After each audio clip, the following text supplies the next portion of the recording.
colleagues and listeners, here we are again, another podcast, and with an old colleague and friend. And the person I'm talking about is Bob Rogers, who's the VP and Treasurer of ULD Care. Now, there's nobody more passionate in his subject matter than Bob, and we're just going to touch on a few points that are still stones in everybody's shoes who are associated with ULD. So firstly, lovely to see you again, Bob. Thank you, Chris. It's a pleasure to be able to talk on this subject. As you say, it's something I'm pretty passionate about, and I've been in for over 40 years now. Yep. Right, sir. I'm going to kick you off. I'm going to let you then roll. All right. But the things that I've been seeing lately, Bob, and you then choose which one you want to go for. But the amount of excessive ULDs and pallets and containers that are left on GHA's premises, and people are just overusing the fact that they're the ones who have to store them, is absolutely getting to a ridiculous level now. And what it does is it congests all the area, and it just causes more handling problems for the GHAs in particular. Then on top of that, the quality of the BUPs and slack pallets that are coming in are really going down, in my opinion. And then you've got the issue similarly with the nets, where they're either not in date or there's something wrong with them, and then they don't have enough spare stock, and then they've got to cross over and take them off of another pallet. All these things that don't make efficiency as it should. So with that, my friend, you pick one of those and then let me have it. Okay, well, let's start at the top with the quantities of ULDs. And I mean, I think where I would address this from is the management of ULD inventory remains a dark art. That goes back to when ULDs first came into play in the 1970s in any kind to any extent, and they have grown since. There's now about a million ULDs in circulation by most estimates. I think one thing that's interesting to point out, particularly pallets, during COVID, when the whole transport chain was widely disrupted, there was an enormous initiative by many airlines to try and buy or rent more pallets, and this has grown. So there's probably a significant overstock in the industry at the moment, which is certainly, and then these end up just sitting around because the average airline at its home base doesn't have some sort of big parking lot where it can handle its excess inventory. So it just ends up sitting around the network. But I think the bigger part of all this is that, as I said, ULD management remains a dark art. And part of that is because there's such a poor quality of data that you can't apply any kind of machine learning. You can't use AI to predict how much equipment you may need at any one point in time in any one location. And that means it's down to a bunch of guys sitting in an office somewhere in the back of a cargo terminal halfway around the world trying to guesstimate how many ULDs he will need at a particular location for his flights tomorrow. And this, in my opinion, is where digitalization is the future.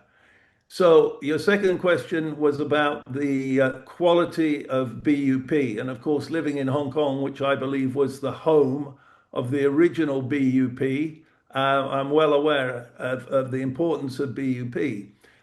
Here, I think the challenge simply is that the average freight forwarder, who may be located anything from 5 miles to 50 miles away from the airport, and whose staff have never seen the inside of an aircraft, have no idea of the implication of a poor quality load, and are working against the clock with minimal training, simply aren't up to the job.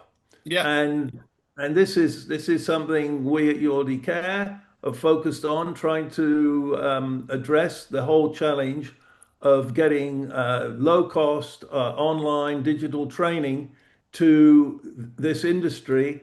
And here we have AI on our side as well, because it's now getting easier and easier to do multi-language solutions, because there's a pressing need, not just from operational, but from safety point of view. Bob, I just want to say something there. Right, you're talking about low-cost digital training. I've got an issue with that as well. There's so much training now stuck behind a computer and you get simple tests at the end of it. There's no practical evaluation or checkout. And I've seen some of the people now that have been on certain courses and they've got certificates higher than, the most decks of cards. And then when you bring them down onto the ground, they haven't got a clue what's going on. I have to completely agree with you, Chris. And I mean, this is not particularly special to just the air cargo industry. It exists in many functionalities in many industries. Yeah, it's a huge challenge. I mean, the challenge, especially in air cargo, is the incredibly high turnover of staff. Nobody wants to make a living humping boxes in an unair conditioned or unheated cargo terminal when they could be wiping tables at Starbucks. This is a challenge. I think I don't have an answer. The only thing I would say is we can try to drive at least an awareness of the importance of knowing what you're doing. The industry is then going to have to pick up the ball. Sad, Chris, what will happen is there will be a major accident. There will be something significant will happen. And then all of a sudden, everybody will say, oh my God, we need to do more training. And maybe something will happen. Yeah. But But it's until the that type of happens, training, Bob. It's the type of training. And yep, and also keeping people in. One of the things I don't understand as well is certain roles are taken for granted. They're not rotated, they're not respected, and as a result of that, people don't understand the importance of that position until something goes wrong, like you've said. And I just think it's a little bit like we're all addressing the outcome instead of the origin, and we should be downstream focused, and we should be start looking at how we can rotate people so they see the whole process, they understand the value of what they're doing. And again, one of the things that drives me absolutely mad when I go out and see people and I ask them a question, they say, "Oh, don't ask me, mate. I'm just that." And yeah. this downgrading of their own positions instead of being proud of what they're doing and understanding how it fits in with the whole cycle. I just think that if that continues and we then just follow regulatory and compliant training, which is tick box now, Yep. we're going nowhere. Except, Chris, I will suggest I'm not an expert on AI yet, although I'm trying to learn more about it every day. I do think we may, and I emphasize the word may, I think we may see some opportunities to be cleverer in using, as you say, multiple choice tick box questionnaires are useless. They don't solve anything. But actually, there are ways and means already of using AI to do examination marking that can be much more sophisticated. So it's an area I'm certainly trying to learn more about. And let's see, AI is such a huge open book at the moment, and it could be a game changer. I, and this is just tongue in cheek now, right? But I had one guy said to me, he said, what's your problem? Why you keep talking about AI all the time? So I was asking the same thing about forecast. He said, we've been using AI for years here. I said, have you? He said, yeah. He said, and he said it stood for Ask Idiots. Yeah, well, let's see. Let's see. It has some possibilities. I'm relatively optimistic. Oh no, it does. But what I'm saying, the point I'm trying to make at Bob is to rely on regulatory and compliant tick box Oh, training with simplified testing just for the sake of doing it because turnover is so high is the wrong way to do it. yep. I The wrong absolutely way agree. to do it. Okay. Yep. Just recently, some new guys that were brought in, beautiful test marks, great on the examinations. Brought them out onto the ramp. They didn't know where they were or what they were doing. They actually said they didn't realise it was so busy. And you know what I'm saying? If you and if that and then if people are having high attrition levels and we're losing a lot of experience, one of the main areas of importance now for any ground handling business is having a little bit of experience on the ground, so that can Yes. be passed on to people so they understand the why, not just being told what you've got to do when you've got to do it, understanding the why.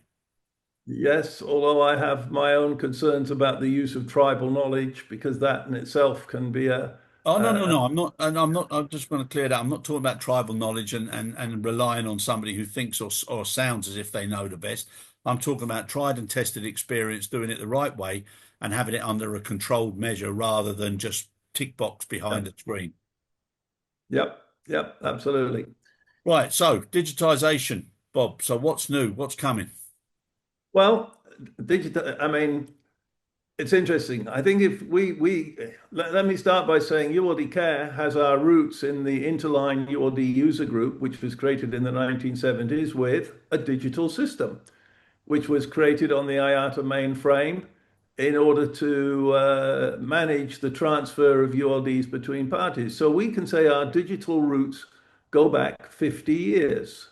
It's true. In those days, it was on a mainframe computer and it punched out those big wide sheets of computer printout that was sent out by COMAT every week and every month to the member airlines. Now, of course, it's much more sophisticated. I think we're now in an era where there are a number of very affordable, practical solutions for digital tracking of ULD. There's BLE, which is widely known, there's IoT, and there's RFID. All of these are potentially affordable and practical. I think the interesting thing for the industry now is how this data is going to be put to good use. Yeah. Because the last thing that we want to happen is that it sits in little silos. Yeah. And if you're a cargo terminal or a freight forwarder, you end up having to look in different systems all the time to get an overview of the data. And this is where at ULD Care we come from. We see ourselves as being the clearinghouse in the middle that can enable this data to be distributed to the people who need to see it. Of course, only to the stakeholders of any particular transaction, but it seems to us that this can be done, and we're well on our way to putting in place the digital software that does this. Our challenge now is getting the industry on board to see the value in it and to put it to good use, which is always a challenge because ULD fall a long way down the food chain, but we're getting there. We're Yeah. persistent and we're getting there. And it's an interesting, very interesting time, because there's as I said there's 100 million ULDs out there. Sorry, there's 1 million ULDs out there, and you talked a minute ago about, I think, responsibility. I talk about accountability. There is almost zero accountability. And with digitalization, you can start to bring back in accountability. Yeah. And so here's a number that may shock people. There's something like 8 to 10% of the world's PMC pallets that are sitting in freight forwarders' sheds overdue for return. This is an enormous number of these highly important assets just not being available for use. This is total inefficiency. So digital, I mean, if you were at the recent IATA WCS, what was it? Safety, sustainability, Yeah. and digital. Yeah. So we're pushing, hopefully, on an open door here. Well, let's hope so. Let's hope so, Bob. But listen, mate, you keep pushing. I know you push hard and fair play to you. Got a lot of respect for you. And it's important that it goes that way. But like I said, I think one of the big most important messages, as you said, is, not just leave people in offices, not leave people in the dark, make people understand why they're doing what they're doing and how important their particular role is. So Yeah, motivation. You're yeah, absolutely right, Chris. Motivation is key to it, and that's one of the things we try to do at ULD Care, is try and demonstrate to people that ULD is not just a box or a plate. It's a valuable component. yeah, and also for managers and leaders, to show a lot more respect for the people who do have to do the tough stuff, the pull, push, and touch of any piece of cargo in all different weather Yeah, conditions, and and also where they are as well. So a lot more respect needs to go out to the guys, who are actually doing that. So anyhow, touch yeah. wood, Bob. Always room for improvement, my friends. Upwards and Oh, onwards. Absolutely, Chris. Thanks very much for the opportunity. Really appreciate it. Thank you, Bob.